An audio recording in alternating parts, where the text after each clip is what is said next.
Very nice. Have you seen Jimmy since you've been in town? I just called him today. He's because I always stop in and say hello when I'm in town. He's going to New Zealand. Oh my goodness. For 8 days. Oh my good. That's not long enough. Yeah. If you got to fly that far, you want to stay. Well, Jimmy, have a good trip. I don't know if you remember, you and I were in the Rose Parade together. Right. Yeah, it was about the same time as the ride, so it was probably about 10 years ago. Yes, and I rode in the Rose Parade again this year for the first time. Oh, since then? In 10 years. Nice. Very nice. That's a big production. Yes, it's always exciting to. And this year, of course, I don't know if you were watching. It was pouring the whole time. Oh my goodness. No, I wasn't watching, and no, that would not be fun. Yeah. Do you want to tell us about your TV series? So I do a TV series called Today's Wild West, and it's a documentary-style show on all things Western. So rides, dude ranches, hat makers, saddle makers. I mean, Wickenburg is a good example of the kind of the range of stuff I do stories on. So I have a background as a TV news reporter. I did that a bunch of places, Des Moines, Iowa, Battle Creek, Michigan, and then I was a news writer in Los Angeles, writing what the people read, the anchors read.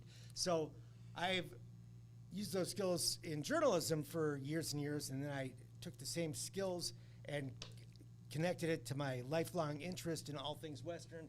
Grew up watching Gunsmoke when it was not a classic rerun. Yeah. And How the West was one of all those old Western movies, and always wanted to be a cowboy.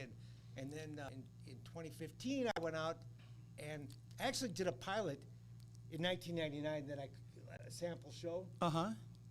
That, long story short, I could not get on anywhere, but that desk, that tape landed, it was a VHS, back in the VHS days, landed on the desk of the editor of Cowboys and Indians, and she said, wow, we want you to write print stories like what you're doing for this show. So that opened the door to that, and then for like the next 10, 15 years, I wrote print stories while I was working as a freelance news writer in LA. So then in 2015, the technology had changed completely, where you can, these cameras, you can carry a camera on a horse, you can Right. edit on your Apple computer at home.